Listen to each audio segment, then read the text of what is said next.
જય શ્રી કૃષ્ણ, જય Dwarkadhish. Hello everyone, કેમ છો? Welcome to my channel Vastra family પ્લેટા. આજે આપણે એક નવી જ રેસીપી બનાવવાની છે અને એ રેસીપી આપણે જ્યારે બનાવીએ ત્યારે નથી બનતી, પણ જ્યારે ગાય માતાની કૃપા થાય ને ત્યારે જ બને છે. એટલે કે આપણે બરી બનાવવાની છે.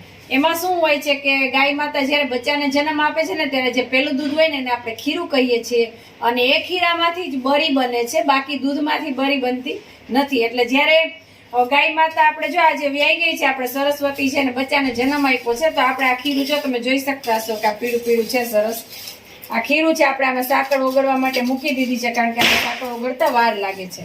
એટલે આપણે સાકર ઓગાળી લઈશું પહેલા. અને જો તમારી પાસે આપણે ખાંડનો પાવડર હોય ને તો આપણે આ ઓગાળીને ત્યાં સુધીમાં આપણે પાણી ઉપર ગેસ ચાલુ કરી દઈશું ને પાણી ભરેલું છે ટોપિયામાં.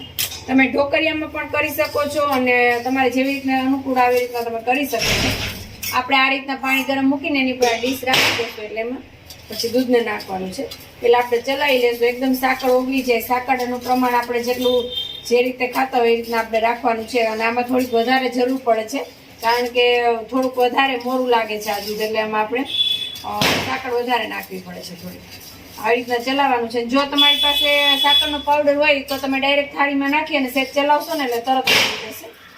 અને આ જો આપણે સાકર વેલી એડ કરી દીધી હતી ને એટલે સરસ ઓગળી ગઈ છે. અત્યારે આજે મારી પાસે પાવડર નથી તૈયાર, એટલે આપણે સાકર નાખી જાય.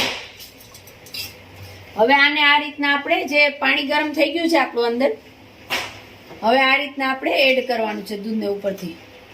અને અમે બરી આ જેટલી ખાવીએ ને એટલી જ બનાવીએ છીએ. શેરેક દૂધમાંથી સરસ બની જાય છે. આપણે એટલી થોડીક સાકરનો પાવડર નીચે છે એ પણ આપણે નાખી દઈએ, કારણ કે ગરમ દૂધ ન ઓગળી જાય છે સરસ. જો આટલી એક થાળીમાં સરસ થઈ જાય છે. 3-4 જણાને ટેસ્ટથી બરી થઈ જાય છે આમાંથી.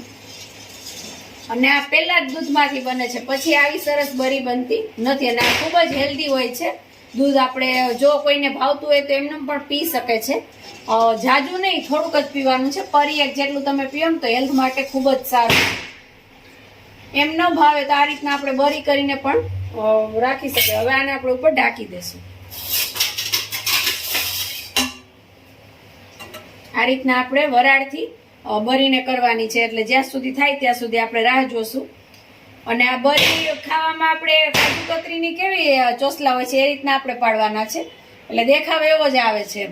અને બરી ખાવામાં ખૂબ જ સરસ હોય છે સ્વાદમાં. એને ઘણા દૂધવાળા અમારે બધા આવતા હોય ને બધા મને કીધું જ હોય કે જ્યારે તમારી ગાય વ્યાય ને ત્યારે અમને કહેજો, અમારે ખીરું જોઈએ છે. ઘણા પીવા માટે પણ લઈ જાય છે અને ઘણા બરી પણ બનાવે છે. તો આપણે બરી જો તૈયાર થઈ ગઈ છે, 10 મિનિટ કે 5 મિનિટમાં થઈ જશે. આપણે પહેલાં ગેસ બંધ કરવાનો છે, પછી આપણે જોશું કે બરોબર થઈ ગઈ કે નહીં. ઉપર દૂધ હોય કે પાણી હોય એવું લાગે તો પાછી રાખવાની છે.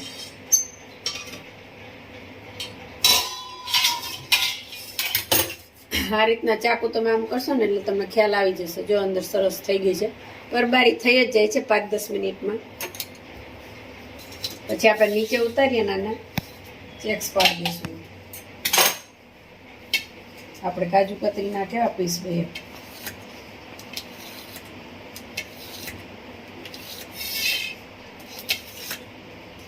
કેશવ બળી થઈ ગઈ. હાલ કેશવભાઈ ક્યારના રાહ જોતા હતા. જો આપણે પીસ કાઢીને તમને બતાવીએ.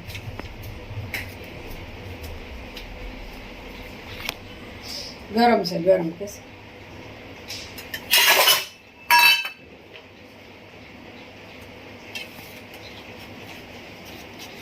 કઈ ગાયનું દૂધ છે કેશવ?